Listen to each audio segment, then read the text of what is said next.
Dave Palumbo here with Muscle Serpents Daily. And guys, I'm holding a gorgeous Burmese Python here, which phenotypically looks like a wild type, but this snake actually is a het for 3 separate genes: albino, caramel albino, and pied, believe it or not. I've been growing this female up, and hopefully at some point she will breed. Whether she's in my collection or someone else's, I don't know. That's a different story. Obviously, we know the burm law here in Florida has been passed, and we're just waiting to hear all the stipulations of it. I'd love to keep her as a pet. It's funny how gorgeous the natural or wild type looks, although she's really not wild type looking pattern wise, although color wise she is. You know, we're so into morphs and we get so involved with the albinos and caramels and granites and all the gorgeous hypos stuff we produce that we lose perspective sometimes on how gorgeous these wild types look. I mean, I'm like, you know, I almost don't know what, I think a lot of people out there don't even know what wild type snakes look like anymore. Guarantee you most people couldn't identify a wild caught ball python, you know, what a wild type looks like. Maybe you've seen a picture of it, but how many people out there in the hobby who are new to the hobby have actually held a normal ball python? Probably not that many. And it's probably, you'd be hard pressed to find some out there that are pure normals, that aren't het for like albino or something like that.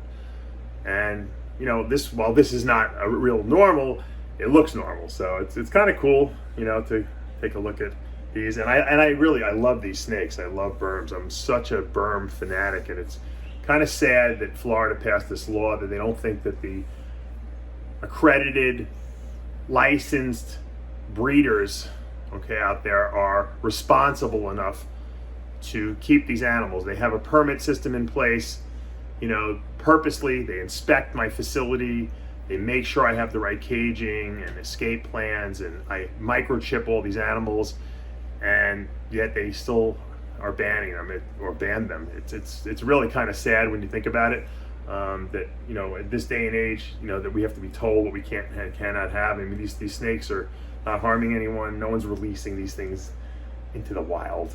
Come on, give me a break. And if you license people and you keep these snakes in the hands of the right people, not the black market, that's the way to do it. You know, and I respect obviously Florida Fish and Wildlife and whatever they do. They're doing the best they can do. And you know, obviously I'll comply with everything that they, you know, tell me that I have to comply with, because that's the law and I follow the law. But you know, at the same time, it's a shame that I can't have this snake in my collection anymore. You know, I'm hoping that maybe as a pet they allow me to keep a couple of these. I already have someone who looks like they're buying my pied and my champagne collection at the end of the month.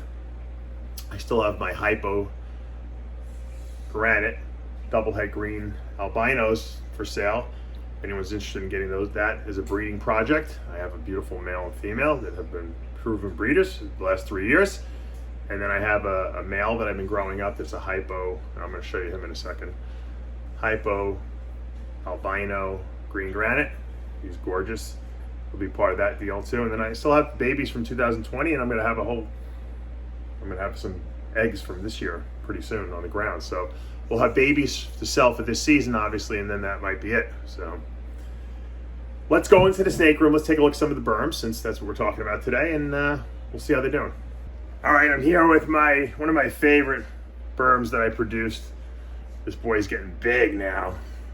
He is a hypo green granite albino, or the hypo albino is known as the pearl. So he's a pearl green granite, the green being the patternless, granite being obviously that granulated look. The green kind of has erased all the pattern. There's a little bit of speckling and not much. Albino obviously has taken away all the melanin, and hypo has taken away even whatever remaining pattern there might have been. Got a really cool looking, look at that eye. It's like a darker eye than just a regular albino. And this boy is like he's a perfect size. He's very handleable. I got an amazing personality. He's like a puppy dog, and he's probably, well, I know he's definitely ready to breed now. I didn't breed him this year, but he'll probably go, possibly I was going to breed him to the mother, which is a hypo granite that's het albino and het green, and we could have produced more of him, which is the multi-gene animal, that triple recessive plus the hypo incomplete dominant.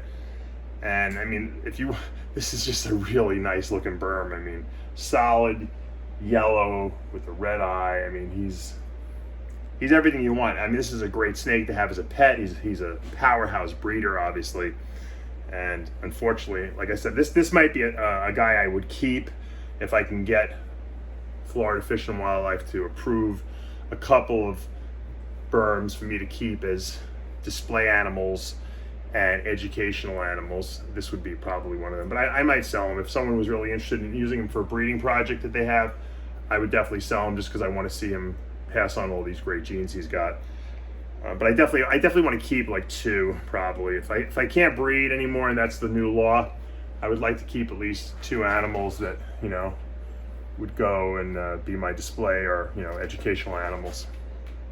Once again, really nice looking boy, and it's a shame. This whole thing is crazy. The whole burm retic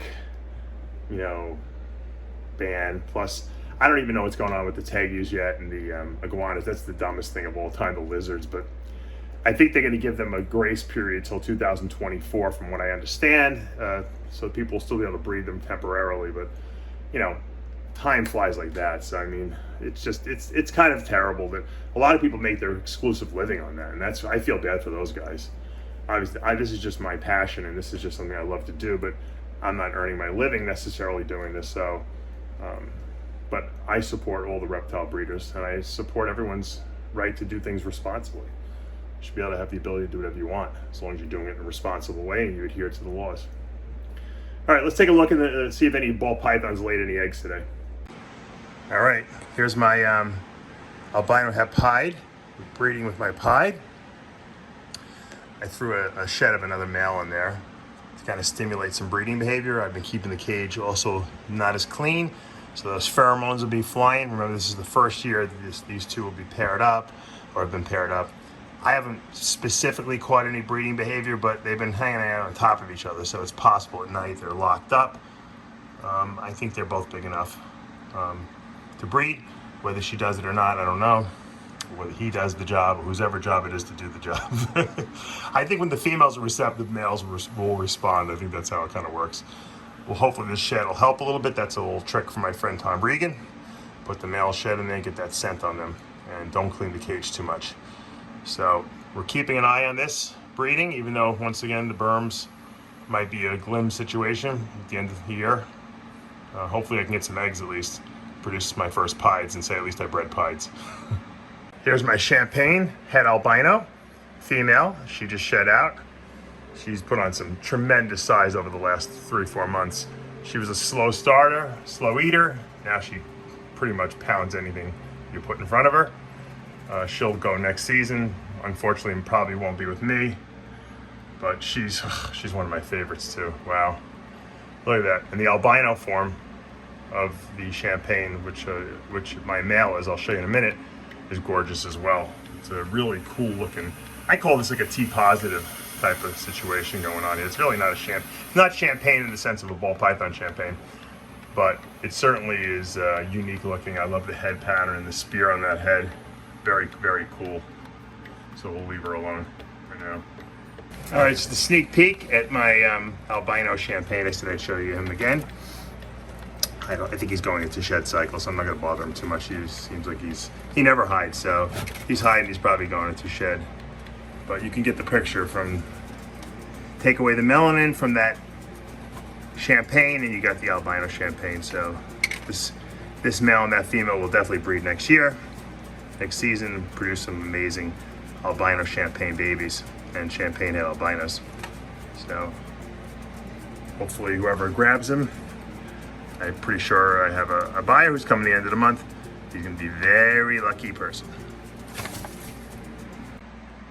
Now that is a Burmese python that is ready to lay, if I've ever seen one. Look at that, flipped on her back. She's so uncomfortable, and she's loaded with eggs.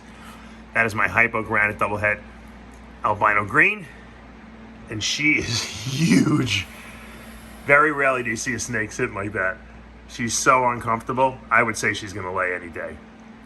Maybe even tonight. Looking forward to it. She actually just had pooped recently, which also she's clearing space. Those eggs are probably moving down very, very low in her body at this point, ready to be delivered very shortly.